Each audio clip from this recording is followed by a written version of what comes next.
hearing aids are about like hearing and helping you hear when somebody is talking.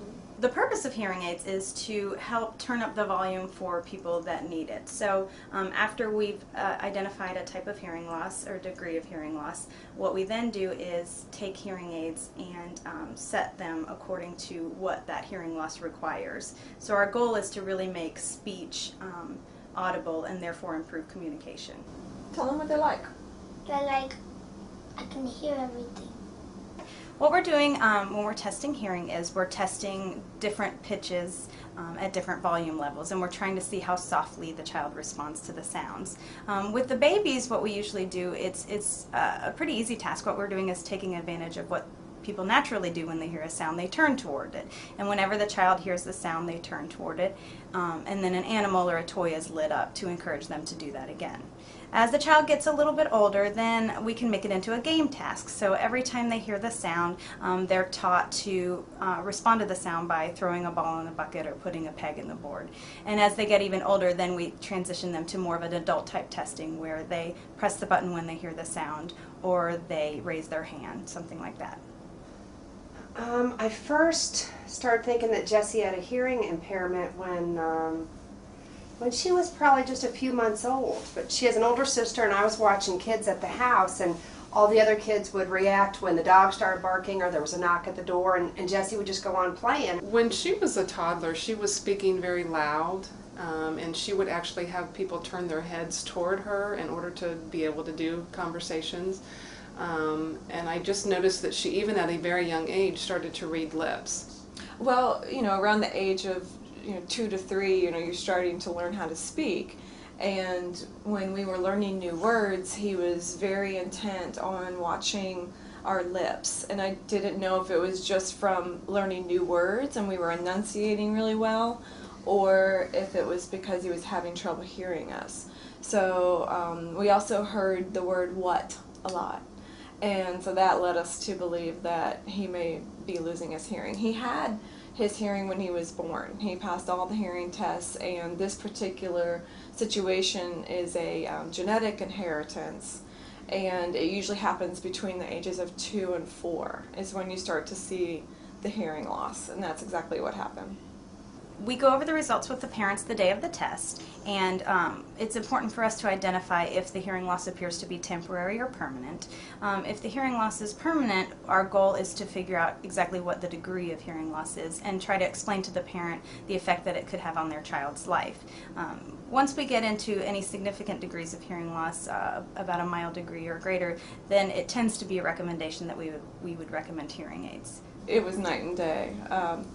I still remember the very first day that he went back to school with the hearing aids, and I got a phone call just a couple hours after he'd been there, and the teacher said, of course I asked them, what's wrong? What's going on? And they said, nothing's wrong. They're like, we just want to tell you how much fun we're having watching your child experience a whole new world.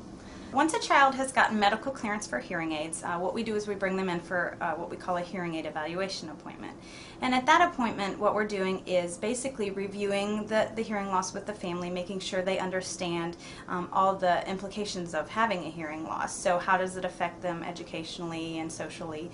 And then what we do is we talk to them about how hearing aids can help with that. So we can demonstrate for them how a hearing loss would sound so they can get a better understanding. And then we start to move into the specifics about hearing aids.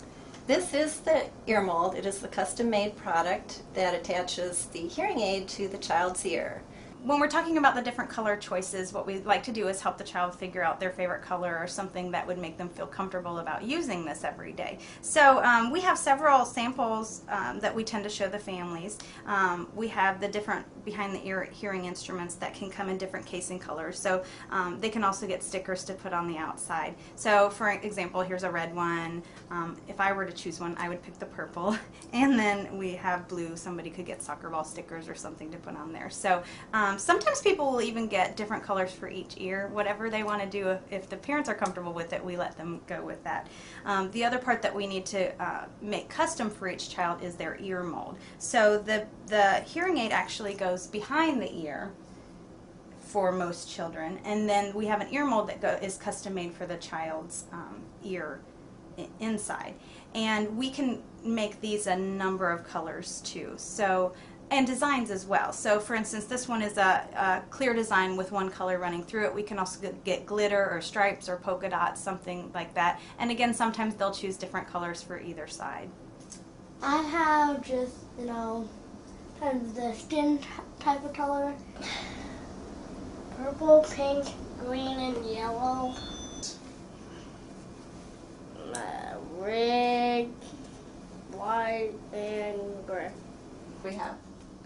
I got rainbow, and I got red and blue. And why did we pick that? Because it's a fan of Superman and Spider-Man. The behind-the-ear hearing aid is most appropriate for infants and young children because the hearing aid device stays the same as your child grows. What would be changed would be the ear mold, the custom-made ear mold, which we would replace as your child grows. What would you tell someone, like, if they were just getting ready to get their hearing aids for the first time? Like, if someone asks you, you should just explain. Don't be afraid to tell them. You'll be fine. Probably keep a battery pack on you all the time because batteries might run out. We just started deciding, you know what, there's one day every week. Or right now we're on Wednesdays. No matter what, even if we think the batteries are still good on Wednesday morning, they get changed. That way she doesn't come to us on Wednesday afternoon and say, hey, these aren't working. Some advice I would give is to first of all, get as much information as they can. Try to build a great relationship, something that really helps me out. I've had the same audiologist the whole time. Try to get someone that you can confide in and ask questions. And also understand that it is not, it's not the end of the world. It is a perceived disability that they can live with and actually prosper from. There are many times that we forget until someone asks Kyle or Caleb what is that in their ear, that we even forget that they wear them. I mean, I'm sure they do. They remember, but I actually forget. So advice is to just understand that it's something that can be dealt with, and it can actually enhance their life once they learn how to work with it. Be proactive and go and see someone, and make sure that, you know, when you're come with questions, and here at Children's they answer every single question that you have, no matter how big or small. And you know, don't be scared at all. There's so much help out there now, and the technology is incredible, and there's definitely a way that you can bring the magic of sound to your child's life.